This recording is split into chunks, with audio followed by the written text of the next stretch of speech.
산사의 밤은 먹물처럼 짙고 무거웠습니다. 첩첩산중 깊은 골짜기에 자리한 암자는 세상의 소음이 닿지 않는 고요의 섬과 같았습니다. 그 정막을 깨우는 것은 오직 거칠게 흔들리는 문풍지 소리와 늙은 주지 스님의 마른 기침 소리뿐이었습니다. 쿨럭쿨럭, 크 쿨럭. 가슴 밑바닥에서부터 긁어올리는 듯한 소리가 좁은 방 안을 가득 채웠습니다. 아랫목에 누운 해산 스님의 몸이 앙상한 새우처럼 굽었다가 힘겹게 펴졌습니다. 얇은 무명옷 위로 식은 땀이 배어나와 차가운 방바닥의 냉기와 섞였습니다. 그 곁에는 작은 그림자 하나가 촛불처럼 흔들리고 있었습니다. 내 살배기 동자승 연수였습니다.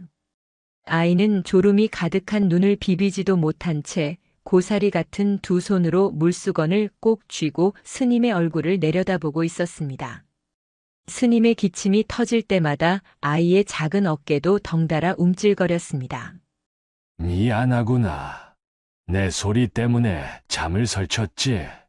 기침이 잦아들자 해산 스님이 가쁜 숨을 몰아쉬며 입을 열었습니다.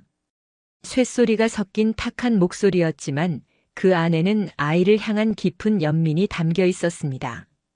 연수는 고개를 세차게 저으며 스님의 이마에 송골송골 맺힌 땀을 조심스럽게 닦아냈습니다. 아니에요, 스님. 저는 하나도 졸리지 않습니다. 스님, 많이 편찮으세요. 가슴이 또 불난 것처럼 뜨거우신가요? 아니다. 그저 밤바람이 짓궂어 목구멍을 간지럽히는 게야. 괜찮다. 아주 괜찮아. 스님은 힘겹게 손을 들어 아이의 볼을 쓰다듬으려 했으나 야윈 손은 아이의 뺨에 닿기도 전에 힘없이 이불 위로 툭 떨어졌습니다. 연수는 그 힘없는 손을 얼른 잡아 자신의 볼에 가져다 댔습니다. 스님의 손은 차가웠습니다. 불덩이 같은 기침을 토해내면서도 손발은 얼음장처럼 차가운 것이 연수는 늘 이상하고 무서웠습니다. 제가 호해드릴게요. 호호. 아이는 스님의 가슴에 대고 입술을 동그랗게 모아 따뜻한 바람을 불어넣었습니다. 그 작은 숨결이 무슨 약이라도 되는 양 고통으로 일그러졌던 스님의 미간이 한결 편안해졌습니다. 우리 연수가 약사열애로구나. 내가 호 불어주니 가슴에 맺혀있던 돌덩이가 쑥 내려가는 것 같네. 정말이세요. 그럼 100번 해드릴게요. 아니 1000번이라도 해드릴 수 있어요. 그만하면 되었다. 날이 차니 어서 이불 속으로 들어오너라. 감기 들라. 연수는 스님의 겨드랑이 밑을 파고들었습니다. 예전에는 스님의 품이 세상 그 무엇보다 크고 단단한 바위처럼 느껴졌는데 요즘은 스님의 몸이 자꾸만 작아지는 것 같았습니다. 뼈만 남은 스님의 갈비뼈가 연수의 등에 닿았습니다. 아이는 스님의 가슴에서 들려오는 심장 소리에 귀를 기울였습니다. 쿵, 쿵, 쿵. 규칙적이지만 어딘가 위태롭게 들리는 그 박동 소리를 들으며 연수는 입술을 깨물었습니다. 잠들면 안 된다고 생각했습니다. 내가 잠든 사이에 스님이 또 아프면 어쩌나 혹여나 숨소리가 멈추면 어쩌나 하는 두려움이 아이의 가슴을 짓눌렀습니다. 스님, 그래. 내일은 아침 공양 드실 수 있으세요? 제가 흰죽을 아주 묽게 쑤어 올게요. 그래. 연수가 끓여주는 죽이라면 한 그릇 비울 수 있겠구나. 스님의 대답은 힘이 없었지만 연수는 그 말 한마디에 안도하며 스님의 옷자락을 꼭 쥐었습니다. 창호지 문 너머로 희끄무레한 새벽빛이 스며들고 있었습니다. 길고 긴 밤이 지나고 있었지만 연수의 마음속 밤은 여전히 깊었습니다. 날이 밝았으나 산사는 기이할 정도로 고요했습니다. 평소라면 새벽 예불을 알리는 목탁 소리가 청아하게 울려 퍼져 산새들을 깨웠을 시간입니다. 하지만 법당은 텅 비어 있었고 마당에는 어제 내린 서리만이 하얗게 내려앉아 있었습니다. 연수는 일찍 일어나 부엌으로 향했습니다. 작은 키 때문에 부뚜막에 올라가려면 낡은 나무 디딤판을 밟아야 했습니다. 익숙한 솜씨로 쌀을 씻고 물을 맞추는 아이의 뒷모습은 4살이라기엔 지나치게 의젓해 보여 더욱 애처로웠습니다. 타닥타닥. 아궁이에 불을 지피는 소리가 적막한 암자의 생기를 불어넣었습니다. 연수는 솥뚜껑 위로 피어오르는 김을 바라보며 마음속으로 빌고 또 빌었습니다. 이 죽을 드시고 스님이 털고 일어나시기를.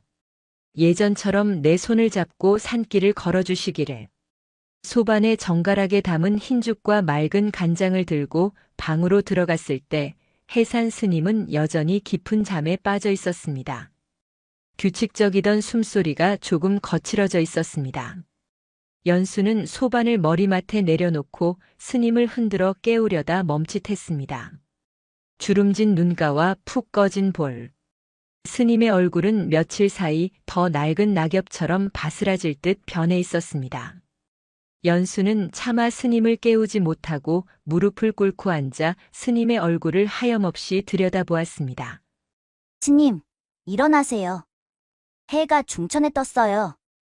작은 목소리로 속삭여 보았지만 스님은 미동도 하지 않았습니다. 연수의 눈에 그렁그렁 눈물이 맺혔습니다. 그때였습니다. 연수로구나. 스님이 힘겹게 눈을 떴습니다. 초점 없는 눈동자가 천장을 향하다가 이내 연수에게로 향했습니다. 네, 스님. 접니다. 죽 드셔야지요. 그래. 우리 연수가 고생이 많구나. 스님은 몸을 일으키려 애썼지만 팔에 힘이 들어가지 않는지 두어 번 헛손질을 하다 다시 베개 위로 머리를 떨구었습니다. 오늘은 몸이 천근만근이구나. 조금만 더 누워있다 먹으마. 제가 떠먹여 드릴게요. 한 술만 드세요. 연수가 숟가락에 죽을 조금 떠서 스님의 입가에 가져갔습니다. 스님은 아이의 정성을 무시할 수 없어 억지로 입을 벌려 죽을 삼켰습니다. 하지만 목구멍이 부어오른 탓인지 아니면 기력이 다한 탓인지 그마저도 삼키지 못하고 쿨럭이며 토해내고 말았습니다. 희멀건 죽이 스님의 턱과 옷자락을 적셨습니다. 연수는 깜짝 놀라 수건으로 스님의 입가를 닦으며 울먹였습니다. 죄송해요, 스님. 제가 잘못했어요. 너무 뜨거웠나 봐요. 아니다. 내 잘못이 아니다. 내 몸이 말을 듣지 않는 게야. 울지 마라, 연수야. 스님의 위로에도 연수의 눈물은 멈추지 않았습니다. 죽 한 술도 넘기지 못하는 스님의 모습은 연수에게 세상이 무너지는 것 같은 공포였습니다. 오후가 되자 산 아래 마을에서 김처사가 올라왔습니다. 그는 쌀과 약재가 든 지게를 지고 가파른 산길을 올라오느라 숨을 헐떡이고 있었습니다. 해산 스님과 오랜 인연을 맺어온 그는 암자의 살림을 도맡아 챙겨주는 고마운 분이었습니다. 김처사는 방에 들어가 해산 스님의 상태를 살피더니 굳은 표정으로 밖으로 나왔습니다. 마루 끝에 걸터앉아 땀을 닦는 그의 얼굴에는 수심이 가득했습니다. 연수는 부엌 문틈으로 김처사의 모습을 지켜보고 있었습니다. 김처사는 허공을 향해 긴 한숨을 내쉬며 혼잣말처럼 중얼거렸습니다. 허거참. 이번 겨울을 넘기시기 힘들겠구만. 맥이 다 끊어져 가니 원. 그 말은 비수처럼 날아와 연수의 가슴에 꽂혔습니다. 겨울을 넘기기 힘들다니. 맥이 끊어져 간다니. 연수는 입을 틀어막았습니다. 김처사는 챙겨온 약재를 부엌에 들여놓으며 구석에 숨어있는 연수를 발견하고는 짐짓 밝은 표정을 지었습니다. 아이고, 우리 스님. 아니, 연수 스님 거기 계셨습니까? 처사님, 연수는 김처사의 바짓가랑이를 잡고 매달렸습니다. 스님이 많이 아프신가요? 정말 겨울을 못 넘기시는 건가요? 김처사는 당황한 기색이 역력했습니다. 어린아이가 그 말을 들었을 줄은 몰랐던 것입니다. 그는 연수의 머리를 쓰다듬으며 얼버무렸습니다. 아이고, 무슨 소리입니까? 우리 스님이 어떤 분이신데? 그냥 기력이 조금 쇠하신 겁니다. 약 드시고 푹 주무시면 금방 털고 일어나실 겁니다. 하지만 연수는 김처사의 눈빛이 흔들리는 것을 보았습니다. 어른들이 거짓말을 할 때 짓는 특유의 표정이었습니다. 김처사가 서둘러 산을 내려간 뒤 연수는 멍하니 마당 한가운데 서 있었습니다. 겨울 바람이 윙윙거리며 앙상한 나뭇가지들을 흔들었습니다. 연수는 고개를 들어 하늘을 보았습니다. 회색 구름이 잔뜩 낀 하늘은 금방이라도 눈을 쏟아낼 듯 무거워 보였습니다. 부처님, 연수는 합장하고 중얼거렸습니다. 우리 스님 데려가지 마세요. 스님 없으면 저는 못 살아요. 제발요. 아무리 빌어도 대답 없는 하늘이 야속했습니다. 그때 연수의 눈에 법당 처마 밑에 쌓여있는 기와장들이 들어왔습니다. 지난 여름 태풍의 지붕을 보수하고 남은 것들이었습니다. 문득 스님이 해주셨던 옛날 이야기가 떠올랐습니다. 지극한 정성으로 탑을 쌓으면 하늘도 감동하여 소원을 들어준다는 이야기였습니다. 연수의 눈이 반짝였습니다. 그래, 탑이야. 탑을 쌓으면 돼. 연수는 결심한 듯 입술을 굳게 다물었습니다. 기도로 부족하다면 부처님이 눈을 크게 뜨고 볼 수밖에 없는 정성을 보여드려야겠다고 생각했습니다. 하늘에 닿을 만큼 높고 튼튼한 탑을 쌓아 스님의 병을 낫게 하리라 마음먹었습니다. 연수는 법당 뒤편 계곡으로 달려갔습니다. 차가운 물속에 잠겨있는 돌들은 미끌미끌하고 차가웠습니다. 연수는 소매를 걷어붙이고 물속에 손을 집어넣었습니다. 손끝이 찢어질 듯 시려왔지만 아랑곳하지 않았습니다. 처음에는 두 손에 쏙 들어오는 둥근 자갈들을 주워 날랐습니다. 절 마당 한 구석 스님의 방에서 가장 잘 보이는 곳에 자리를 잡았습니다. 여기다 쌓을 거야. 스님이 보시고 힘내실 수 있게. 하나, 둘, 셋. 돌이 하나씩 쌓일 때마다 연수는 마음속으로 간절한 주문을 외웠습니다. 스님 낫게 해주세요. 기침 멈추게 해주세요. 죽 한 그릇 다 드시게 해주세요. 작은 돌탑이 무릎 높이까지 올라갔을 때 연수는 이것으로는 부족하다고 생각했습니다. 더 크고 더 무거운 돌이어야 부처님이 내 정성을 알아주실 것 같았습니다. 연수는 다시 계곡으로 내려갔습니다. 이번에는 자기 머리통만 한 바위들을 찾았습니다. 낑낑. 4살 아이가 들기에는 버거운 무게였습니다. 연수는 돌을 가슴에 안고 비틀거렸습니다. 돌의 거친 표면에 긁혀 팔뚝에 붉은 생채기가 났지만 아이는 아픔을 느낄 겨를도 없었습니다. 오직 스님을 살려야 한다는 일념 하나가 아이의 작은 몸을 움직이고 있었습니다. 방 안에서 기침을 하다 잠시 눈을 뜬 해산 스님은 창호지 문에 어리는 작은 그림자를 보았습니다. 아이가 무언가를 힘겹게 나르고 있었습니다. 스님은 문을 조금 열고 밖을 내다보았습니다. 연수야, 스님이 불렀지만 연수는 듣지 못했습니다. 아이는 자기 몸집만 한 돌을 안고 끙끙대며 탑을 쌓는데 여념이 없었습니다. 이마에는 땀방울이 송골송골 맺혀 있었고 입술은 앙다물어 파랗게 질려 있었습니다. 스님은 그 모습을 보며 가슴이 미어지는 듯한 통증을 느꼈습니다. 그것은 병 때문이 아니었습니다. 자신을 향한 아이의 맹목적인 집착이, 그 가여운 사랑이 너무나 무겁고 아프게 다가왔기 때문입니다. 그것은 돌이 아니다. 내 마음의 짐이로구나. 스님은 탄식처럼 뱉으며 문을 닫으려다 차마 닫지 못하고 아이의 위태로운 뒷모습을 오래도록 지켜보았습니다. 바람이 다시 거세게 불어와 탑 꼭대기에 올려놓은 작은 돌 하나를 떨어뜨렸습니다. 탁! 돌이 떨어지는 소리에 연수가 화들짝 놀라며 돌을 다시 주워 올렸습니다. 안 돼. 떨어지면 안 돼. 절대로. 연수는 울먹이며 돌을 제자리에 단단히 고정했습니다. 그리고는 자신의 옷자락으로 돌을 닦고 또 닦았습니다. 마치 스님의 아픈 몸을 닦아주듯 정성스럽게. 그날 밤 연수는 밥도 먹지 않고 어두워질 때까지 돌을 날랐습니다. 손바닥은 흙투성이가 되었고 손톱 밑에는 까만 때가 끼었습니다. 해산 스님이 몇 번이나 들어오라 불렀지만 연수는 대답만 할 뿐 멈추지 않았습니다. 조금만 더요. 이것만 올리고 들어갈게요, 스님. 아이는 알고 있었습니다.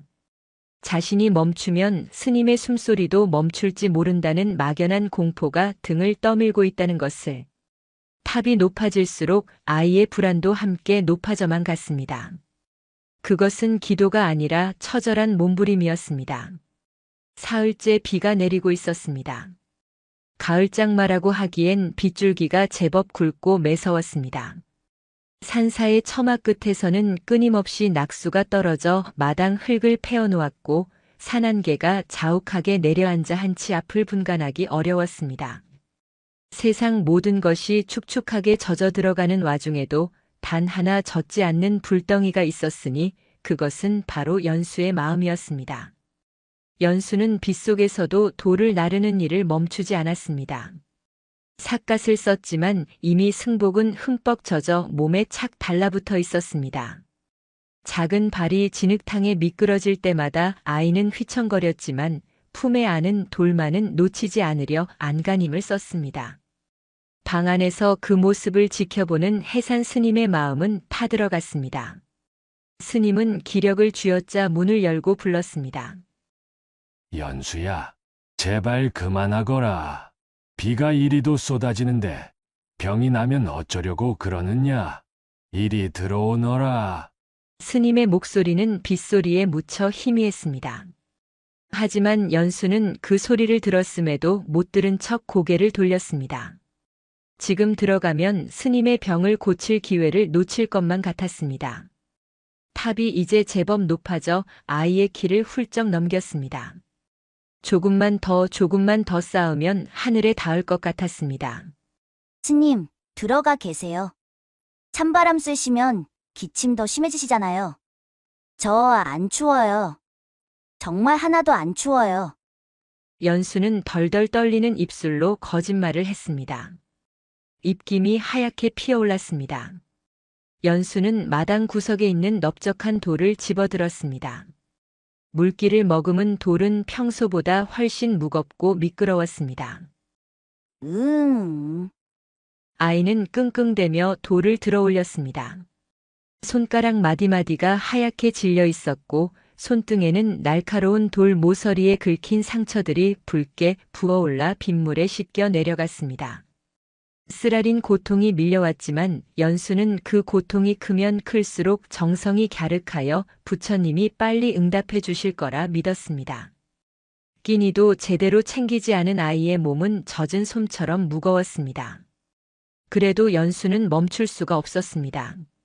잠시라도 쉬면 스님의 가슴속 불덩이가 더 커질까봐 두려웠기 때문입니다. 저녁 무렵 빗줄기가 더욱 거세졌습니다. 천둥 소리가 산을 울리자 연수는 깜짝 놀라 움츠러들었습니다. 번개가 번쩍일 때마다 마당에 우뚝 솟은 돌탑의 그림자가 괴물처럼 길게 늘어져 보였습니다. 연수야. 스님이 기어이 마루 끝까지 기어나와 소리쳤습니다. 스님의 얼굴은 백지장처럼 하얗게 질려 있었습니다. 내 말이 들리지 않느냐? 당장 그만두지 못할까? 내가 병들면 나도 살 수가 없다. 그걸 모르느냐? 스님의 호통에 연수의 동작이 멈췄습니다. 아이는 비를 맞으며 스님을 바라보았습니다. 빗물인지 눈물인지 모를 물기가 아이의 얼굴을 뒤덮고 있었습니다.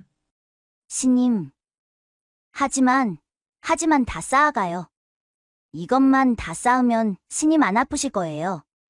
제가 꿈에서 봤어요. 탑이 완성되면 부처님이 오셔서 스님 약 주신댔어요. 그건 꿈이다. 헛된 꿈이야. 돌덩이가 어떻게 사람을 살린단 말이냐? 어서 이리 오너라. 아니에요. 스님은 몰라요. 제가 얼마나 열심히 빌었는데요. 이 돌 하나하나에 제가 다 이야기했어요.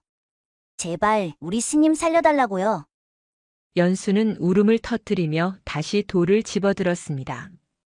그 고집을 꺾을 수 없음을 직감한 스님은 가슴을 치며 통탄했습니다. 어리석구나, 어리석어. 저것은 정성이 아니라 도기로구나. 스님은 비틀거리며 마당으로 내려서려 했지만 다리에 힘이 풀려 마루 끝에 주저앉고 말았습니다. 쿨럭쿨럭 크. 다시금 격렬한 기침이 스님의 몸을 뒤흔들었습니다. 이번에는 기침 끝에 붉은 핏덩이가 섞여 나왔습니다. 연수는 그 모습을 보지 못했습니다. 아이는 탑의 가장 높은 곳에 돌을 올리기 위해 까치발을 들고 위태롭게 서 있었습니다. 탑은 기형적으로 높아져 있었습니다. 밑단은 튼튼했지만 위로 갈수록 아이의 욕심과 조급함이 더해져 균형이 맞지 않았습니다. 삐뚤빼뚤하게 쌓인 돌들은 서로 아슬아슬하게 의지하며 금방이라도 무너질 듯 위태로웠습니다. 그것은 스님을 향한 연수의 사랑이자 잃고 싶지 않은 집착의 형상이었습니다. 밤이 깊어지자 산사는 칠흑 같은 어둠에 잠겼습니다. 연수는 젖은 옷을 입은 채 부엌 아궁이 앞에 쭈그리고 앉아 잠이 들었습니다. 꿈속에서도 아이는 돌을 나르고 있었습니다.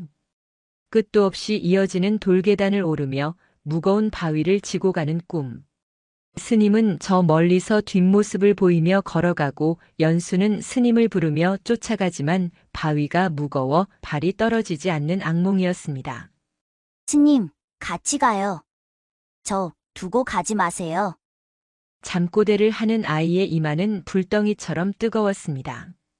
새벽녘에 깨어난 스님은 힘겹게 몸을 끌어 부엌으로 갔습니다. 웅크리고 잠든 아이의 몸에 자신의 낡은 누비옷을 덮어주었습니다. 이 미련한 녀석아. 내가 나를 살리는 게 아니라 내가 너를 잡는구나.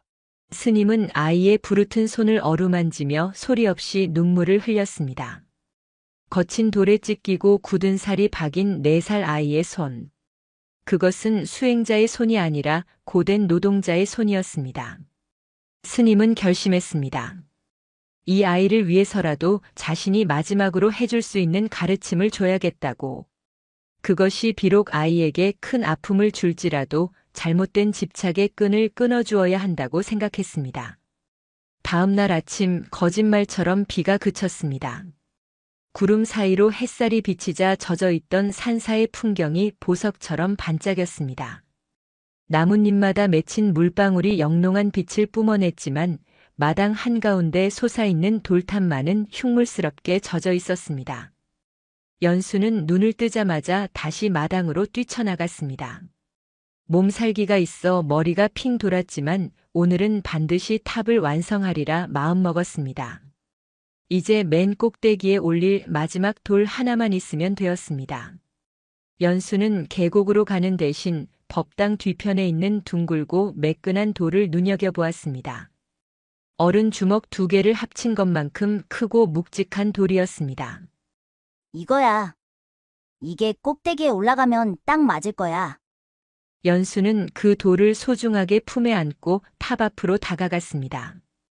탑은 연수의 키보다 훨씬 높아서 돌을 올리려면 딛고 올라설 것이 필요했습니다. 연수는 나무 상자를 가져와 밟고 올라섰습니다. 상자가 삐걱거렸습니다.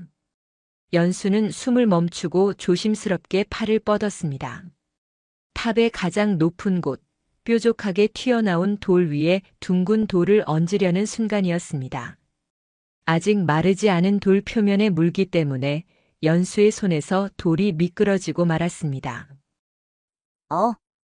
하는 짧은 외마디와 함께 놓친 돌이 탑의 중간 부분을 강타했습니다. 우르르 쾅. 둔탁하면서도 요란한 소리가 고요한 산사를 뒤흔들었습니다. 며칠 동안 공들여 쌓았던 탑이 순식간에 무너져 내렸습니다. 돌들은 제각기 흩어져 마당을 굴러다녔고 흙탕물이 튀어올랐습니다. 연수는 나무 상자 위에서 망부석처럼 굳어버렸습니다. 눈앞에서 벌어진 일을 믿을 수가 없었습니다. 아, 입에서 탄식인지 비명인지 모를 소리가 새어나왔습니다. 무너진 돌무더기는 마치 연수의 마음이 산산조각 난 것처럼 처참했습니다. 안 돼. 안 되는데. 연수는 허겁지겁 상자에서 내려와 돌무더기 속으로 뛰어들었습니다. 흩어진 돌들을 다시 주워 모으려 했지만 손이 너무 떨려 제대로 잡을 수조차 없었습니다. 다시 쌓아야 해. 빨리. 스님이 보시기 전에 다시. 연수는 울며불며 돌을 집어들었지만 마음이 급하니 돌은 자꾸만 손에서 빠져나갔습니다. 그때 방문이 열리는 소리가 들렸습니다. 연수야, 낮고 엄한 목소리였습니다. 연수는 화들짝 놀라며 뒤를 돌아보았습니다. 해산 스님이 지팡이를 짚고 마루에 서 계셨습니다. 며칠 사이 더욱 수척해진 모습이었지만 눈빛만은 형형하게 빛나고 있었습니다. 스님, 그게 아니고요. 제가 실수해서요. 금방 다시 쌓을게요. 정말 금방이에요. 연수는 무릎으로 기어가며 변명했습니다. 죄를 지은 사람처럼 온몸을 떨고 있었습니다. 스님은 힘겹게 신발을 신고 마당으로 내려왔습니다. 한 걸음 한 걸음이 위태로워 보였지만 스님은 지팡이의 의지에 연수 앞까지 다가왔습니다. 스님은 무너진 돌무더기 속에 털썩 주저앉았습니다. 그리고 멍하니 서 있는 연수의 손을 잡아 당신의 곁에 앉혔습니다. 연수야, 울지 마. 스님은 품에서 손수건을 꺼내 흙탕물이 튄 연수의 얼굴을 닦아주었습니다. 그리고는 마당에 굴러다니는 돌 중 하나를 집어들었습니다. 아이의 머리통만 한 꽤 무겁고 모난 돌이었습니다. 연수야, 이 돌을 받아보거라. 네. 연수는 영문을 모른 채 스님이 건네는 돌을 두 손으로 받았습니다. 묵직한 무게가 팔에 전해졌습니다. 그 돌을 가슴 높이까지 들고 있거라. 절대 떨어뜨리면 안 된다. 스님의 명령은 단호했습니다. 연수는 입술을 깨물고 돌을 꽉 쥐었습니다. 스님이 시키는 일이라면 무엇이든 해야 한다고 생각했기 때문입니다. 1분, 2분 시간이 흘렀습니다. 처음에는 견딜만 했던 무게가 점점 천근만근으로 느껴지기 시작했습니다. 연수의 팔이 사시나무 떨듯 떨리기 시작했습니다. 어깨가 결리고 손가락 마디가 끊어질 듯 아파왔습니다. 이마에는 식은땀이 비오듯 흘러내렸습니다. 스님, 너무 무거워요. 연수가 울먹이며 말했습니다. 하지만 스님은 무표정한 얼굴로 아이를 바라볼 뿐이었습니다. 꽉 쥐고 있거라. 놓치면 안 된다. 연수는 치밀어 오르는 고통을 참으며 안간 힘을 썼습니다. 팔이 저려 감각이 없어질 지경이었습니다. 돌의 거친 표면이 연약한 살을 파고들었습니다. 스님, 팔이 끊어질 것 같아요. 못하겠어요. 아파요. 아이는 결국 닭똥 같은 눈물을 뚝뚝 흘렸습니다. 한계에 다다른 것이었습니다. 스님은 그제야 부드러운 목소리로 물었습니다. 무겁고 아프냐? 네, 너무 아파요. 그럼 그 돌을 내려놓거라. 스님의 말이 떨어지기가 무섭게 연수는 손에 힘을 풀었습니다. 쿵! 무거운 돌이 바닥으로 떨어지며 둔탁한 소리를 냈습니다. 그 순간 연수의 팔을 짓누르던 고통이 씻은 듯이 사라졌습니다. 아이는 저린 팔을 주무르며 가쁜 숨을 몰아쉬었습니다. 스님은 아이의 떨리는 손을 잡아 따뜻하게 감싸주었습니다. 그리고 깊은 눈으로 연수를 들여다보며 말했습니다. 보아라. 연수야. 쥐고 있으면 그토록 고통스럽고 내려놓으면 이리도 가벼운 것을. 연수는 멍하니 스님을 바라보았습니다. 내가 며칠 동안 쌓아 올린 것은 돌탑이 아니다. 그것은 내 마음속의 두려움이고 나를 붙잡고 싶은 욕심이며 집착이라는 무거운 돌덩이였다. 너는 그 무거운 것을 끌어안고 끙끙대며 스스로를 괴롭히고 있었다. 내가 아픈데 내가 어찌 편안할 수 있겠느냐. 이 무너진 돌탑을 보거라. 억지로 쌓아 올린 것은 언젠가는 반드시 무너지게 되어 있다. 스님은 바닥에 떨어진 돌을 지팡이 끝으로 툭 건드렸습니다. 나는 이 돌과 같다. 인연이 닿으면 흙으로 돌아가는 것이 순리다. 내가 아무리 꽉 쥐고 있어도 그것은 너만 아프게 할 뿐 결국은 떠나게 되어 있다. 연수의 눈동자가 흔들렸습니다. 스님의 말씀이 가슴 깊은 곳을 찌르는 것 같았습니다. 스님이 아픈 것이 내 탓이 아닐까, 내가 기도를 덜해서 그런 게 아닐까 했던 죄책감들이, 그리고 스님을 절대 보내지 않겠다고 발버둥 쳤던 마음들이 방금 들고 있던 돌덩이처럼 무겁게 느껴졌습니다.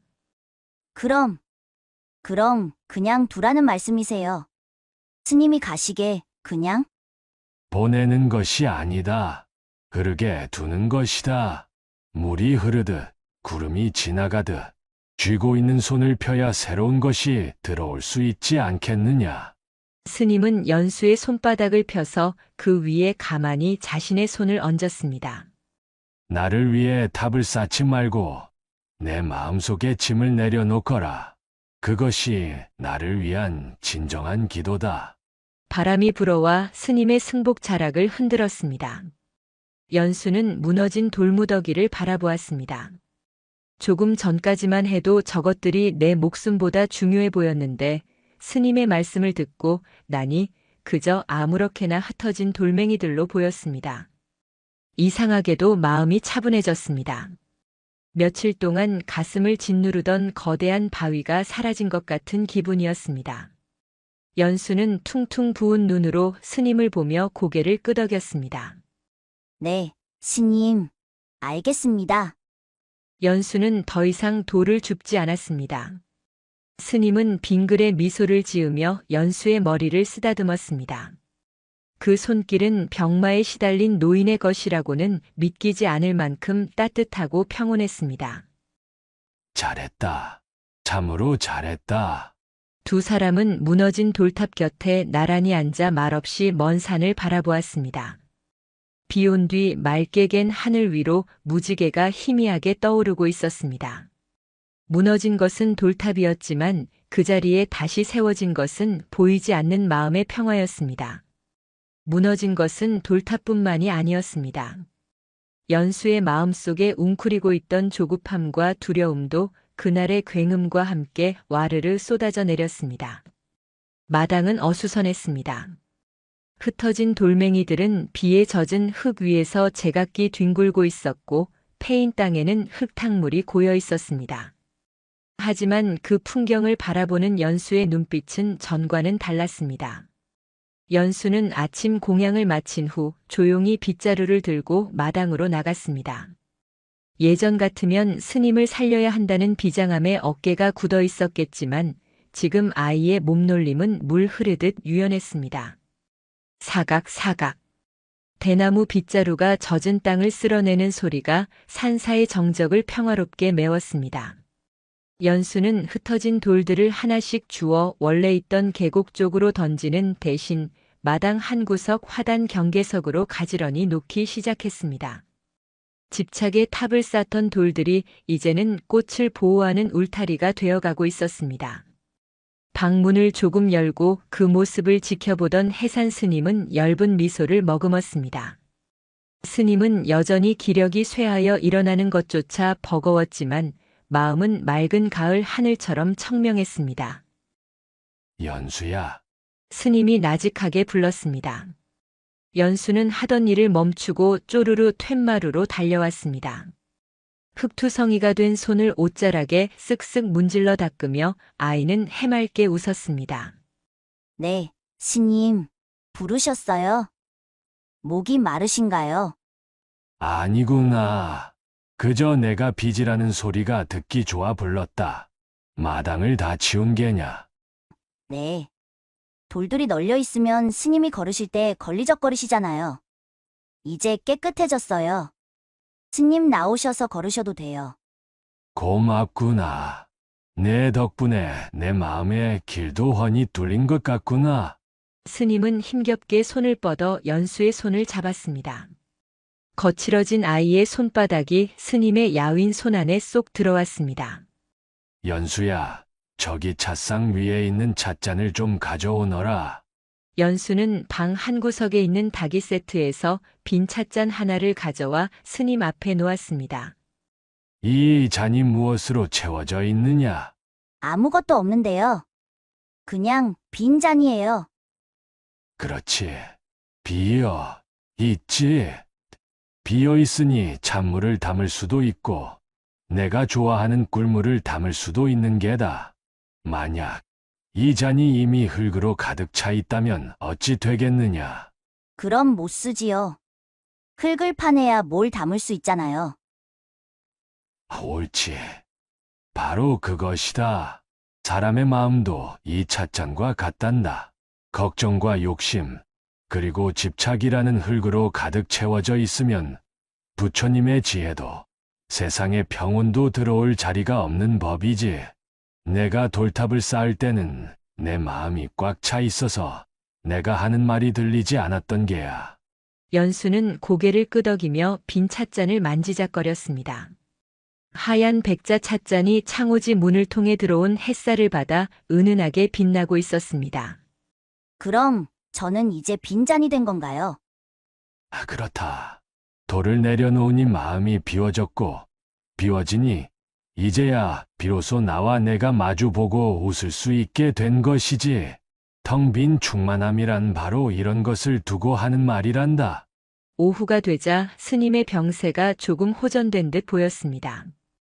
며칠 만에 기침이 잦아들고 혈색이 돌아왔습니다. 이를 회광반조 죽기 직전 잠시 기운을 차리는 현상나 한다는 것을 어린 연수는 알지 못했습니다.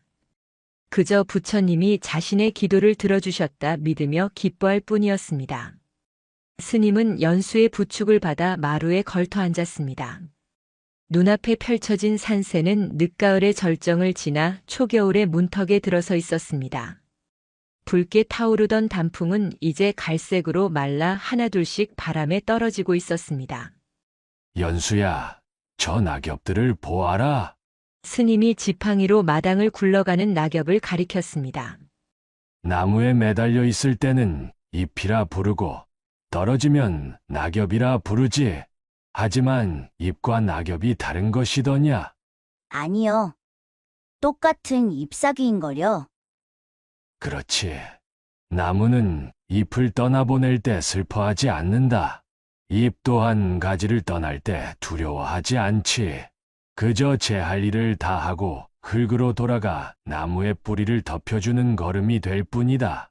그것이 자연의 이치고 순환이란다. 스님은 저 낙엽처럼 되시는 건가요? 연수의 목소리가 조금 떨렸습니다. 돌탑을 무너뜨리며 마음을 다잡았지만 이별에 대한 원초적인 두려움은 여전히 아이의 가슴 한구석에 앙금처럼 남아 있었습니다. 스님은 연수를 끌어당겨 품에 안았습니다. 앙상한 가슴뼈가 느껴졌지만 그 품에서 나는 묵은 향내와 흙냄새는 여전히 따뜻하고 포근했습니다. 나는 낙엽이 되기도 하고 흙이 되기도 하고 또다시 봄이 오면 새순이 되기도 할 것이다. 사라지는 것은 아무것도 없느니라. 단지 모양만 바뀔 뿐이지. 모양이 바뀌면 제가 스님을 못 알아보면 어떡해요? 스님이 새순이 되시면 제가 어떻게 찾아요? 투정 부리듯 묻는 아이의 질문에 스님은 껄껄 웃음을 터뜨렸습니다. 그 웃음소리가 기침으로 바뀌어 한참을 콜록거려야 했지만 스님의 표정은 더없이 즐거워 보였습니다. 걱정 말거라. 마음의 눈을 뜨면 다 보이게 되어 있다. 내가 나를 간절히 찾지 않아도 내가 늘 내 곁에 내 마음속에 있음을 알게 될 것이야. 그것이 일체유심조의 도리니라. 그날 저녁 연수는 정성스럽게 스님의 팔다리를 주물러 드렸습니다. 뼈와 가죽만 남은 다리는 앙상한 나뭇가지 같았습니다. 연수는 고사리 같은 손으로 꾹꾹 누르며 마음속으로 말을 걸었습니다. 고맙습니다, 다리야. 평생 우리 스님 지탱해줘서. 고맙습니다, 손아. 나를 안아주고 목탁을 두드려줘서. 스님은 아이의 손길을 느끼며 가만히 눈을 감았습니다. 육신의 고통은 여전했지만 마음은 깊은 호수처럼 고요했습니다. 아이가 성장하는 모습을 지켜보며 떠날 수 있다는 것은 수행자에게 주어진 마지막 축복이었습니다. 연수야, 네, 스님. 내일은 내 짐을 좀 정리해야겠다. 옷가지와 책들을 꺼내거라. 짐 정리는 왜요? 어디 가시게요? 연수의 손이 멈칫했습니다. 스님은 눈을 감은 채 덤덤하게 대답했습니다.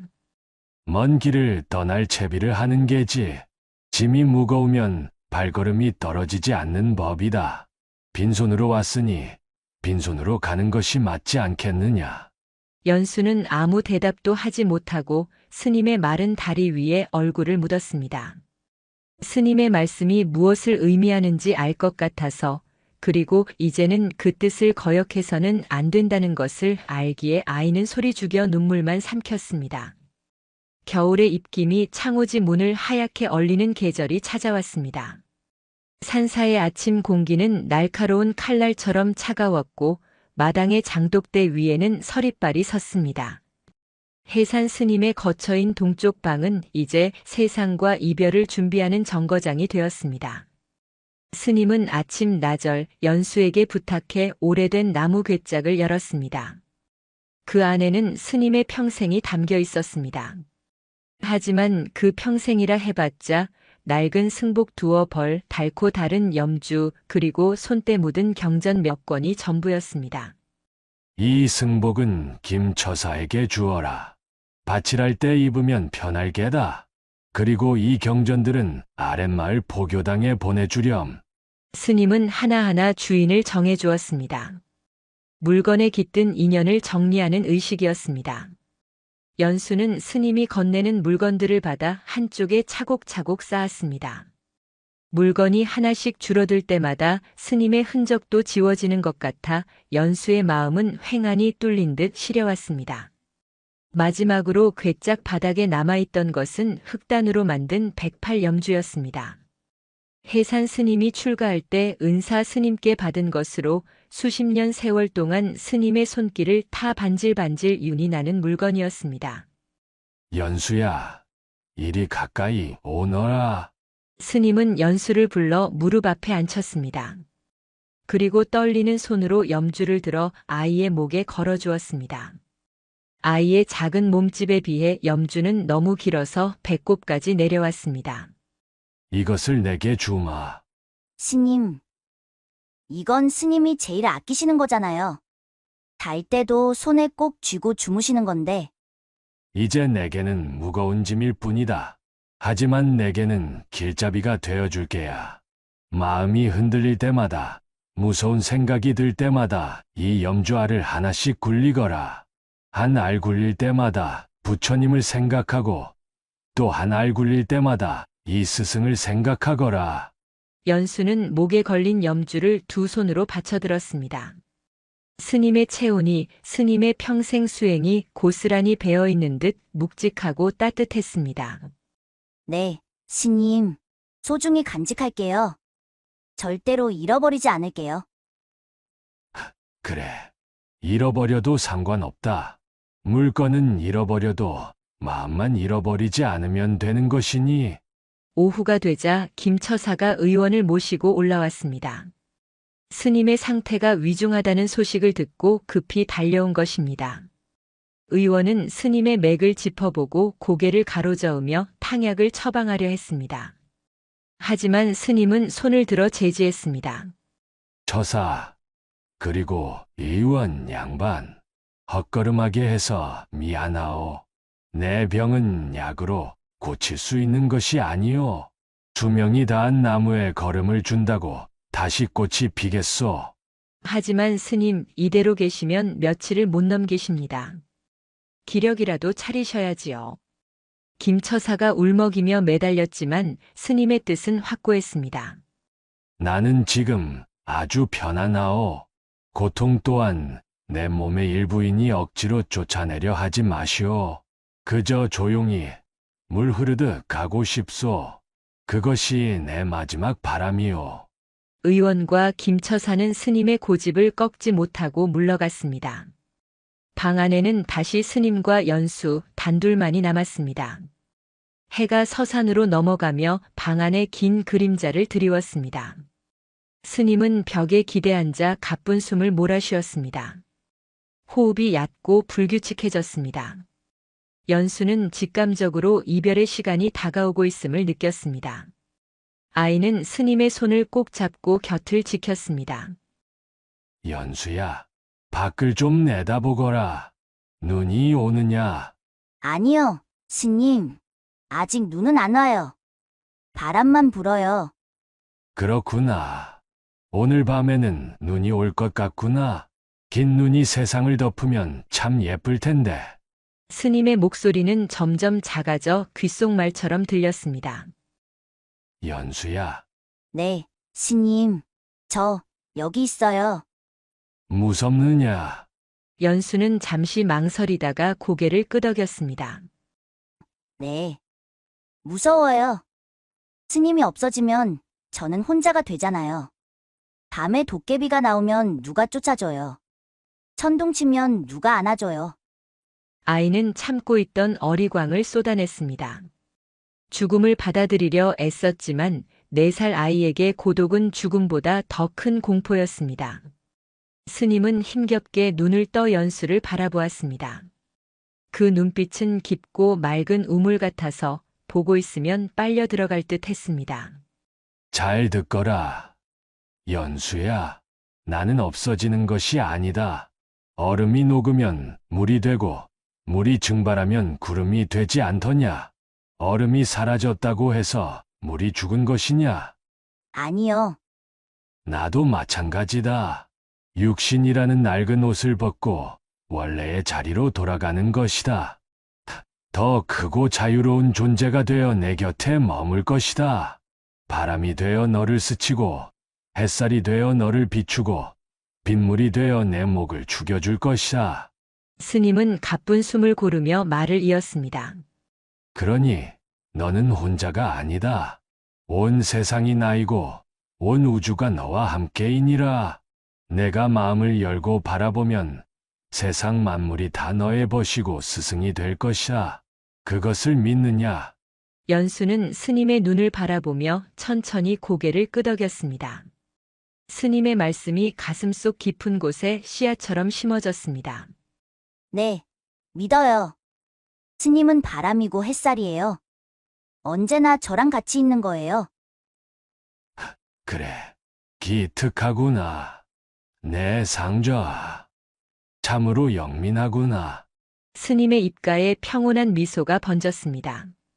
스님은 시선을 창문 쪽으로 돌렸습니다. 창호지 문 너머로 사락사락하는 소리가 들려왔습니다. 스님, 눈이에요. 눈이 와요. 연수가 소리쳤습니다. 스님의 예언대로 첫눈이 내리기 시작한 것입니다. 문을 좀 열어다오. 연수가 방문을 활짝 열었습니다.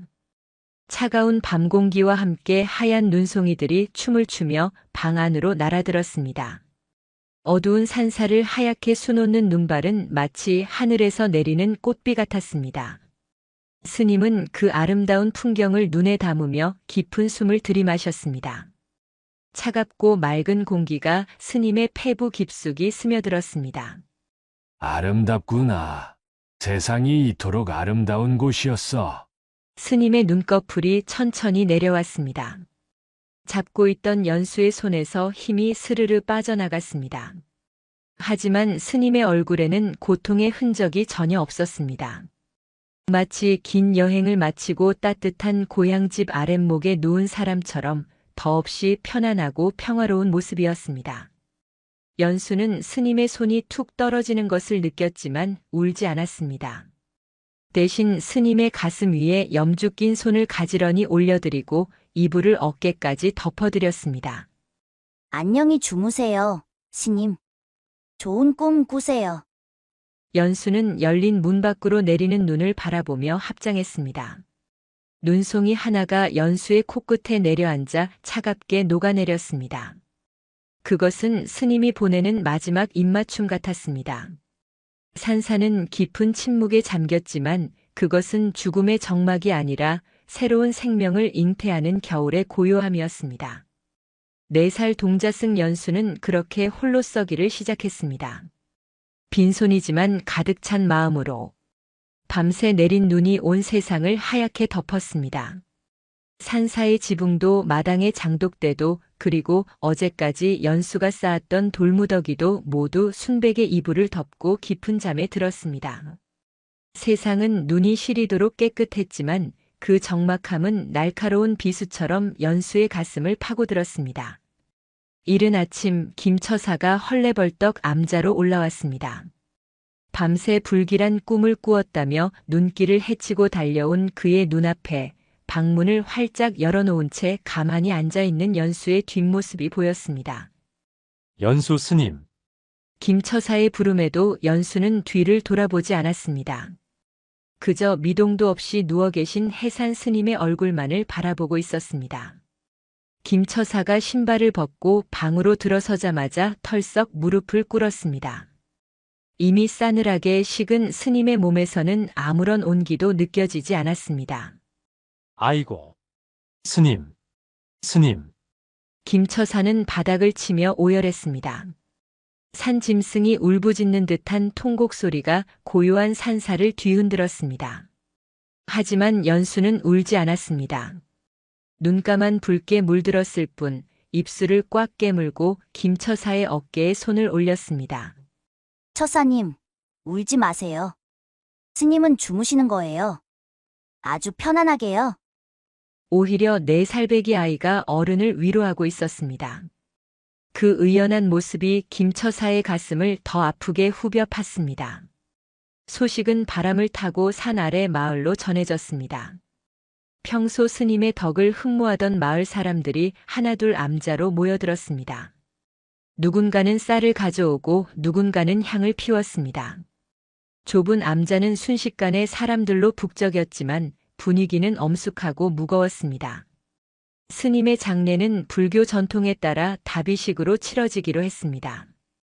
육신을 태워 자연으로 돌려보내는 의식입니다. 마을 장정들이 암자 뒤편 공터에 장작을 쌓아 연화대를 만들었습니다. 참나무 장작이 우물 정자 모양으로 켜켜이 쌓이자 그 위로 하얀 국화꽃과 짚이 덮였습니다. 스님의 법구 시신을 모시는 운구 행렬이 시작되었습니다.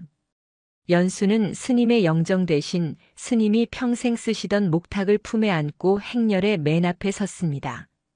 자신의 몸집만 한 목탁을 든 아이의 걸음은 위태로웠지만 눈빛만은 흔들림 없이 앞을 향했습니다. 스님, 이제 가요. 꽃가마 타고 소풍 가요.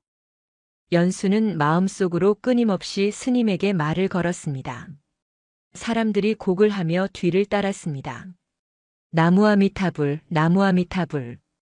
연불 소리가 눈 덮인 산골짜기에 메아리 쳤습니다. 연화대 위에 스님의 법구가 안치되었습니다. 이제 불을 붙일 시간 거하이었습니다. 김처사가 횃불을 들고 연수에게 다가왔습니다. 연수 스님. 마지막 가시는 길, 스님이 불을 밝혀드려야지요. 연수는 떨리는 손으로 횃불을 받아들었습니다. 타닥타닥 타오르는 불꽃이 연수의 눈동자 안에서 춤을 추었습니다. 뜨거운 열기가 얼굴에 닿자 그제야 실감이 났습니다. 이 불을 붙이면 스님의 얼굴도 따뜻했던 손도 흙냄새 나던 품도 모두 사라진다는 사실이. 연수의 손이 멈칫했습니다. 횃불이 파르르 떨렸습니다. 사람들이 숨을 죽이고 그 모습을 지켜보았습니다. 그때 연수의 귓가에 스님의 목소리가 환청처럼 들려왔습니다. 연수야, 망설이지 마라. 낡은 옷을 태워야 새 옷을 입지 않겠느냐. 연수는 눈을 질끈 감았습니다. 그리고 있는 힘껏 소리쳤습니다. 스님, 불 들어갑니다. 어서 나오세요. 뜨거워요. 얼른 나오세요. 그것은 다비식 때 하는 의례적인 외침이었지만 연수에게는 스님의 영혼을 깨우는 절규였습니다. 연수가 횃불을 장작 더미에 던지자 기름을 먹인 집에 순식간에 불이 붙었습니다. 화르륵. 거대한 불기둥이 솟아올랐습니다. 붉은 불꽃이 하얀 눈과 대조를 이루며 맹렬하게 타올랐습니다. 연기는 회색용이 승천하듯 하늘로 피어올랐습니다. 사람들이 스님, 스님 하며 통곡했습니다. 하지만 연수는 목탁을 꽉 껴안은 채 멍하니 불길을 바라보았습니다. 뜨거운 불꽃 속에서 스님의 육신이 한 줌의 재로 변해가는 과정을 아이는 두 눈을 부릅뜨고 지켜보았습니다. 가지 마세요. 가지 마세요. 입으로는 보내드린다 했지만 마음속 깊은 곳에 숨겨두었던 아이의 본심이 터져나왔습니다. 불길이 거세질수록 연수의 눈에서도 참았던 눈물이 본물 터지듯 흘러내렸습니다. 스님, 나 무서워요. 나 혼자 두고 가지 마요. 연수는 그 자리에 주저앉아 엉엉 울었습니다. 스님의 가르침도 깨달음도 의연함도 거대한 상실감 앞에서는 무력했습니다. 4살 아이가 감당하기엔 너무나 큰 이별이었습니다. 김처사가 달려와 아이를 감싸 안았습니다. 불은 해가 질 때까지 타올랐습니다. 뼈와 살은 사라지고 그 자리에는 한 줌의 하얀 재와 영롱한 살이 몇 과만이 남았습니다. 밤이 되자 사람들은 모두 돌아가고 다시 암자에는 정막만이 남았습니다. 하지만 어제와 다른 점은 이제 방문을 열어도 기침 소리가 들리지 않는다는 것이었습니다. 연수는 식어버린 아궁이 앞에 쪼그리고 앉았습니다. 스님의 다비식 불길은 그렇게 뜨거웠는데 스님이 없는 방은 왜 이리도 차가운지 알 수 없었습니다. 스님, 춥지 않으세요? 이제 몸이 없어서 안 추우신가요? 연수는 허공에 대고 물었습니다. 대답 대신 휑한 바람 소리만이 문풍지를 때렸습니다. 연수는 스님이 남긴 낡은 승복을 끌어안고 냄새를 맡았습니다. 배어있는 향냄새와 땀냄새가 희미해져 가고 있었습니다. 그 희미해짐이 무서워 연수는 옷에 얼굴을 파묻고 밤새 뒤척였습니다. 장례가 끝난 후 며칠 동안 김처사가 암자에 머물며 연수를 돌봐주었습니다. 하지만 김처사도 생업이 있고 돌봐야 할 가족이 있어 마냥 산에 머물 수는 없었습니다. 연수 스님, 저랑 같이 마을로 내려가십시다.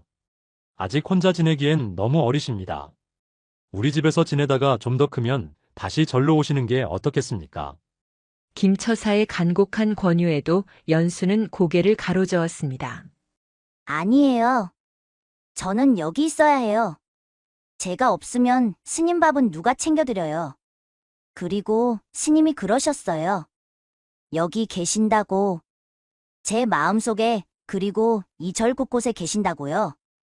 연수의 고집을 꺾을 수 없었던 김처사는 며칠에 한 번씩 올라와 살림을 봐주기로 약속하고 무거운 발걸음으로 산을 내려갔습니다. 다시 혼자가 된 연수. 이제 암자는 온전히 연수의 세상이자 스님의 부재를 견뎌야 하는 수행처가 되었습니다. 연수는 아침마다 일찍 일어나 세수를 하고 법당으로 갔습니다. 예전에는 스님이 하던 일을 이제 연수가 흉내내고 있었습니다. 하지만 고사리 손으로 무거운 촛대 닦는 일은 버거웠고 향을 피우려다 손을 대기도 일쑤였습니다. 가장 힘든 것은 침묵과의 싸움이었습니다. 해가 떠 있는 동안은 산새 소리, 바람 소리가 친구가 되어 주었지만 해가 지고 어둠이 깔리면 산사는 무시무시한 괴물 입속처럼 캄캄하고 조용해졌습니다. 스님, 어디 계세요? 연수는 무서움을 쫓으려 큰 소리로 혼잣말을 했습니다. 저 오늘 밥 다 먹었어요. 김치도 안 남기고요. 잘했지요? 오늘은 마당에 눈을 쓸었어요. 빗자루가 너무 커서 힘들었지만 다 했어요. 아무리 떠들어도 돌아오는 것은 자신의 목소리 울림뿐이었습니다. 그 공허함이 연수를 더욱 외롭게 만들었습니다. 어느 날 밤 세찬 눈보라가 몰아쳤습니다. 덜컹거리는 문소리가 마치 누군가 문을 두드리는 소리 같았습니다. 스님, 연수는 벌떡 일어나 방문을 열었습니다. 혹시나 스님이 다시 돌아오신 건 아닐까 하는 터무니없는 기대감이었습니다. 하지만 문 밖에는 휘몰아치는 눈바람뿐이었습니다. 찬바람이 방 안으로 들이닥쳐 촛불을 꺼뜨렸습니다. 순식간에 닥쳐온 어둠. 연수는 공포에 질려 이불을 뒤집어 썼습니다. 무서워. 도깨비가 나올 것 같아. 스님 도와주세요. 무서워요. 그때 이불 속에서 손에 잡히는 것이 있었습니다. 스님이 마지막으로 주신 108염주였습니다. 연수는 덜덜 떨리는 손으로 염주알을 굴리기 시작했습니다. 하나 스님, 둘 부처님, 셋 안 무서워. 염주알이 서로 부딪히며 달그락, 달그락 작은 소리를 냈습니다. 그 규칙적인 소리에 집중하자 쿵쿵거리던 심장 소리가 조금씩 잦아들었습니다. 그리고 귓가에 스님의 목소리가 들리는 듯 했습니다. 연수야, 두려움은 마음이 만드는 그림자다. 빛을 보면 그림자는 등 뒤로 숨는 법이지. 연수는 이불 밖으로 고개를 내밀었습니다. 어둠에 눈이 익숙해지자 창호지 문을 통해 은은하게 들어오는 달빛이 보였습니다. 방 안의 물건들이 희미하게 윤곽을 드러냈습니다. 스님이 쓰시던 벼루, 붓, 그리고 벽에 걸린 낡은 가사. 모든 물건이 그 자리에 그대로 있었습니다. 스님의 몸은 사라졌지만 스님의 손길이 닿았던 모든 것이 연수를 지켜보고 있는 것 같았습니다. 아, 여기 계셨구나. 연수는 스님의 가사를 어루만지며 중얼거렸습니다. 두려움이 있던 자리에 묘한 안도감이 차올랐습니다. 다음 날 아침 연수는 툇마루에 앉아 밥을 먹다가 참새 한 마리가 마당에 내려앉는 것을 보았습니다. 먹을 것을 찾아 눈밭을 헤매는 작은 새였습니다. 연수는 먹던 밥알을 조금 떼어 툇마루 끝에 놓아주었습니다. 이거 먹어. 배고프지? 참새는 경계하는 듯 주위를 살피더니 콕콕 밥알을 쪼아 먹었습니다. 잠시 후 친구들을 데려왔는지 서너 마리의 참새가 더 날아와 밥알을 나눠 먹었습니다. 짹짹짹짹. 조용하던 산사가 새들의 지저귀므로 생기를 찾았습니다. 연수는 턱을 괴고 그 모습을 바라보며 빙긋 웃었습니다. 내가 바람이 되고 새가 되어 너를 찾을 것이다. 스님의 말씀이 떠올랐습니다. 스님, 오셨어요? 친구들 데리고 오셨네요. 많이 드세요. 연수는 자신의 밥그릇을 싹 비워 새들에게 나누어 주었습니다. 내가 배고픈 것보다 저 작은 생명들이 배를 채우는 모습이 더 배부르고 기분 좋았습니다. 아, 이게 마음을 나누는 거구나. 연수는 어렴풋이 깨달았습니다. 혼자라고 생각하면 외롭지만 눈앞의 참새도 마당의 나무도 흘러가는 구름도 모두 나와 함께 있는 친구라고 생각하니 외로움이 덜했습니다. 오후에는 법당에 들어가 목탁을 쳐보았습니다. 예전에는 장난감처럼 두드렸지만 이제는 스님이 하던 대로 정성스럽게 쳐보고 싶었습니다. 또르르, 똑, 또르르, 똑. 맑고 청아한 소리가 법당 안에 울려 퍼졌습니다. 처음에는 박자가 엉망이었지만 계속하다 보니 제법 리듬이 생겼습니다. 나무를 깎아 만든 목탁에서 나는 소리는 마치 심장이 뛰는 소리와 닮아 있었습니다. 스님 심장 소리 같다. 연수는 목탁에 귀를 대보았습니다. 나무의 울림이 연수의 볼을 타고 전해졌습니다. 그것은 살아있는 소리였습니다. 스님, 듣고 계시죠? 저 이제 목탁 잘 쳐요. 연수는 목탁을 치며 서툰 발음으로 반야심경을 외웠습니다. 마하바냐바라밀다심경. 뜻은 모르지만 스님이 늘 외우던 소리를 흉내냈습니다. 그 순간 법당 안에 모셔진 부처님이 인자한 미소로 연수를 내려다보는 것 같았습니다. 그리고 그 부처님의 얼굴이 묘하게 해산 스님의 얼굴과 겹쳐 보였습니다. 연수는 목탁채를 내려놓고 합장했습니다. 더 이상 스님을 찾아 울며 헤매지 않아도 될 것 같았습니다. 스님은 멀리 간 게 아니라 목탁 소리 속에, 밥알을 쪼아 먹는 참새의 날갯짓 속에, 그리고 연수의 염주알 속에 녹아들어 있었기 때문입니다. 산사의 겨울바람은 여전히 찼지만 연수의 마음속에는 작은 난로 하나가 켜졌습니다. 그것은 누군가를 그리워하는 마음이 슬픔이 아니라 따뜻한 힘이 될 수 있다는 것을 알게 된 소년의 성장이었습니다. 긴 겨울이 가고 산사에도 봄 기운이 스며들기 시작했습니다. 처마 끝에 매달려 있던 고드름이 녹아 똑똑 떨어지는 소리가 목탁 소리처럼 경쾌하게 울렸습니다. 계곡의 얼음장 밑으로는 맑은 물이 졸졸 흐르며 잠들어 있던 대지를 깨우고 있었습니다. 연수는 이제 제법 의젓한 태도로 아침 마당을 쓸었습니다. 비록 빗자루는 여전히 아이의 키보다 컸지만 빗이라는 손길에는 힘이 실려 있었고 요령도 생겼습니다. 겨우내 움츠러들었던 산사가 기지개를 켜듯 연수의 얼굴에도 조금씩 생기가 돌기 시작했습니다. 하지만 봄이 마냥 반가운 것만은 아니었습니다. 법당 옆 해산 스님이 생전에 가장 아끼시던 늙은 매화나무 한 그루가 문제였습니다. 다른 나무들은 연두빛 새순을 틔우며 봄맞이를 하는데 유독 그 매화나무만은 거무튀튀한 껍질을 뒤집어 쓴 채 말라가고 있었습니다. 김처사가 올라와 나무를 살펴보더니 혀를 찼습니다. 이 나무도 스님을 따라가려나 봅니다. 수명이 다했는지 영 기운이 없네요. 베어내고 다른 묘목을 심는 게 좋겠습니다. 그 말에 연수는 펄쩍 뛰었습니다. 안 돼요. 절대 베면 안 돼요. 이 나무는 스님이 제일 좋아하시는 나무란 말이에요. 스님이 매일 물 주시고 말 걸어주던 친구예요. 하지만 연수 스님, 죽은 나무를 두면 미관상 좋지도 않고 벌레만 꼬입니다. 안 죽었어요. 자고 있는 거예요. 제가 깨울 수 있어요. 연수는 김처사를 막아서며 두 팔을 벌렸습니다. 김처사는 난처한 표정을 지었지만 아이의 고집을 꺾을 수 없어 한숨을 쉬며 물러났습니다. 그날부터 연수는 매화나무 살리기에 돌입했습니다. 지난 겨울 돌탑을 쌓던 때와 비슷한 열정이었습니다. 하지만 이번에는 두려움이 아닌 사랑이 동력이었습니다. 연수는 꽁꽁 언 계곡물을 길어다 나무 뿌리에 부어주었습니다. 자신의 이불을 가져와 나무 기둥을 감싸주기도 했습니다. 매화야, 추워서 그러지? 내가 안아줄게. 얼른 일어나. 스님이 너 꽃피는 거 보고 싶어 하셔. 연수는 나무를 끌어안고 속삭였습니다. 스님의 냄새가 그리울 때마다 이 나무에 코를 박고 킁킁거렸던 기억이 났습니다.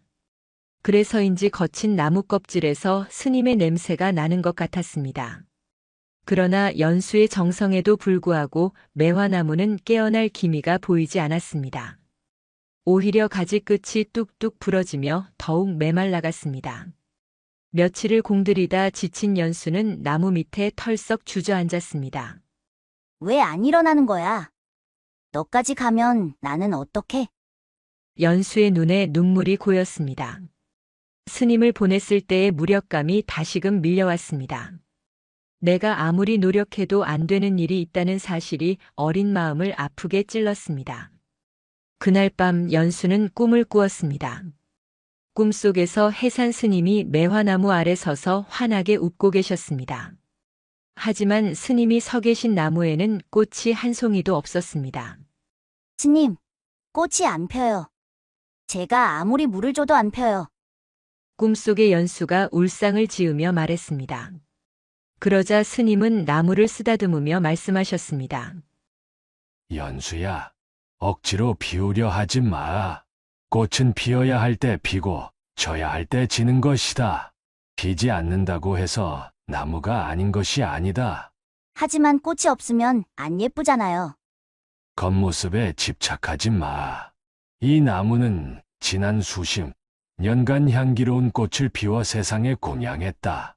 이제 늙고 지쳐 쉬려는 것을 억지로 깨우는 것은 너의 욕심이다.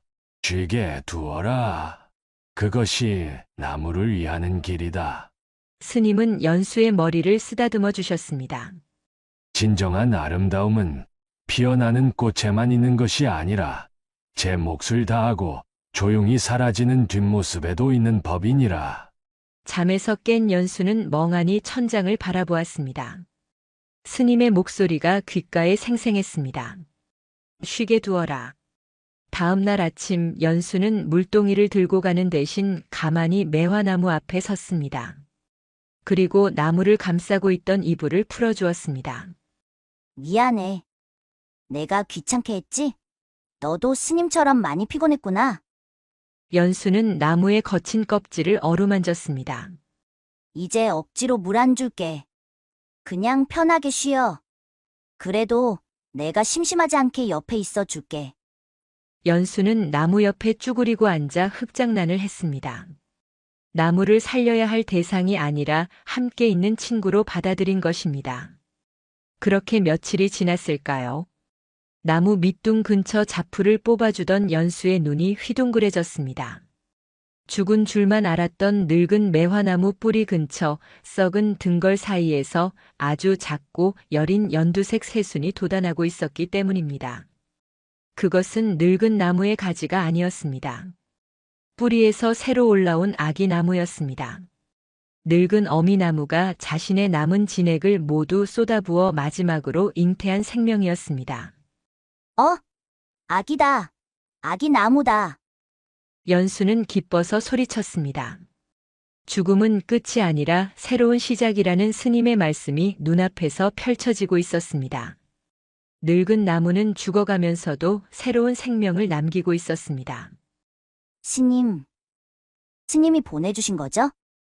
연수는 합장하고 새순을 들여다보았습니다. 바람이 불어와 늙은 나무의 가지가 흔들렸습니다. 마치 그래, 그렇단다 하고 대답하는 것 같았습니다. 연수는 알게 되었습니다. 사라지는 것은 아무것도 없음을. 모습만 바뀔 뿐 생명은 영원히 이어진다는 것을 말입니다. 또다시 계절이 바뀌고 산사에는 짙은 녹음이 우거졌습니다. 이제 연수는 5살이 되었습니다. 겨우 1살을 더 먹었을 뿐이지만 홀로 산사를 지켜온 연수의 눈빛은 깊고 맑아져 있었습니다. 어느 맑은 날 오후 연수는 마당 한가운데 섰습니다. 지난 겨울 자신의 집착으로 쌓았다가 무너뜨렸던 그 자리였습니다. 이제 다시 지어드릴게요. 연수는 혼잣말로 중얼거렸습니다. 하지만 이번에는 비장함도 조급함도 없었습니다. 연수는 계곡으로 가서 돌을 주워왔습니다. 예전처럼 무겁고 큰 바위가 아니라 한 손에 쏙 들어오는 예쁘고 단단한 돌들이었습니다. 연수는 돌 하나를 놓으며 마음속으로 불렀습니다. 이건 스님 돌. 그 위에 다른 돌을 얹으며 또 불렀습니다. 이건 다람쥐 돌. 이건 김처사님 돌. 이건 아기 매화나무 돌. 연수는 자신의 주변에 있는 모든 고마운 존재들을 떠올리며 탑을 쌓았습니다. 그것은 무언가를 바라는 기복의 탑이 아니라 지금 곁에 있는 인연들에 대한 감사의 탑이었습니다. 탑은 높지 않았습니다. 연수의 허리춤 정도 오는 아담한 크기였습니다. 하지만 밑바닥부터 차곡차곡 빈틈없이 쌓아 올려 그 어떤 비바람에도 흔들리지 않을 만큼 견고해 보였습니다. 마지막으로 꼭대기에 올릴 돌이 필요했습니다. 연수는 품속에서 무언가를 꺼냈습니다. 그것은 지난 겨울 스님이 쥐고 있으면 고통이다라며 깨우침을 주셨던 바로 그 돌이었습니다. 연수는 그날 이후 그 돌을 버리지 않고 간직하고 있었습니다. 한때는 고통이었던 그 돌이 이제는 스님의 가르침을 상징하는 보석이 된 것입니다. 스님, 이제 안 무거워요. 아주 가벼워요. 연수는 그 돌을 탑의 맨 꼭대기에 살포시 얹었습니다. 완성된 돌탑은 화려하지 않았지만 소박하고 단아한 멋이 있었습니다. 연수는 돌탑 앞에 낡은 방석을 깔고 앉았습니다. 그리고 스님이 물려주신 108염주를 목에 걸고 목탁을 잡았습니다. 또르르 똑, 또르르 똑. 목탁 소리가 산사의 고요를 깨우며 널리 퍼져나갔습니다. 연수는 눈을 감고 입정에 들었습니다. 바람이 불어와 풍경을 울렸습니다. 땡그랑 땡그랑. 새들이 지저귀며 화음을 넣었습니다. 짹짹짹짹. 계곡 물소리가 배경음악처럼 깔렸습니다. 졸졸졸졸. 눈을 감은 연수의 마음속에서 경계가 사라졌습니다. 목탁 소리가 곧 바람 소리였고 바람 소리가 곧 스님의 기침 소리였으며 그 기침 소리는 다시 웃음소리가 되어 흩어졌습니다. 연수야, 스님의 목소리가 들렸습니다. 네, 연수는 마음으로 대답했습니다. 외로우냐? 아니요, 무서우냐? 아니요. 어찌하여 그러하냐? 스님이 제 안에 계시니까요. 온 세상이 다 부처님이고 스님이니까요. 연수의 입가에 엷은 미소가 번졌습니다. 그것은 해산 스님이 생전에 보여주셨던 그 맑고 평온한 미소와 꼭 닮아 있었습니다. 일체유심조. 모든 것은 오직 마음이 지어내는 것. 슬픔도 기쁨도 외로움도 충만함도 결국 내 마음이라는 붓으로 그리는 그림임을 5살 동자승은 온몸으로 깨닫고 있었습니다. 예불을 마친 연수는 자리에서 일어나 스님의 방문을 열었습니다. 주인 잃은 방은 텅 비어 있었지만 햇살이 가득 들어와 따뜻했습니다. 아랫목에는 스님이 평소 신으시던 낡은 집신 한 켤레가 가지런히 놓여 있었습니다. 뒷굽이 닳고 닳아 문드러진 집신. 연수는 그 집신을 물끄러미 바라보았습니다. 예전에는 저 집신만 봐도 눈물이 왈칵 쏟아졌습니다. 신을 주인이 없다는 사실이 서러워서였습니다. 하지만 지금은 달랐습니다. 스님, 다녀오셨어요? 연수는 집신을 향해 명랑하게 인사했습니다. 오늘 날씨 참 좋지요? 저랑 같이 산책 가요. 연수는 집신을 챙기는 대신 자신의 작은 고무신을 신고 마당으로 나섰습니다. 그리고 보이지 않는 누군가의 손을 잡은 듯 허공을 향해 한쪽 손을 내밀고 걷기 시작했습니다. 그 옆에는 아무도 없었지만 연수의 그림자 옆에는 언제나처럼 넉넉하고 커다란 그림자 하나가 어른거리는 듯 했습니다. 아이는 돌탑을 지나 새순이 도단한 매화나무를 지나 산 아래가 훤히 내려다 보이는 바위 끝에 섰습니다. 바람이 아이의 승복 자락을 펄럭였습니다. 보세요, 스님. 세상이 참 넓어요. 연수는 산 아래 펼쳐진 세상을 향해 합장했습니다. 그 작은 등 뒤로 따스한 봄 햇살이 후광처럼 쏟아져 내렸습니다. 무너진 돌탑 자리에는 꽃이 피었고 떠난 스님의 자리에는 깨달음이 남았습니다. 홀로 남았으나 결코 홀로가 아닌 동자승 연수의 수행은 이제 막 시작되고 있었습니다. 마음속에 세운 단단한 탑 하나를 품은 채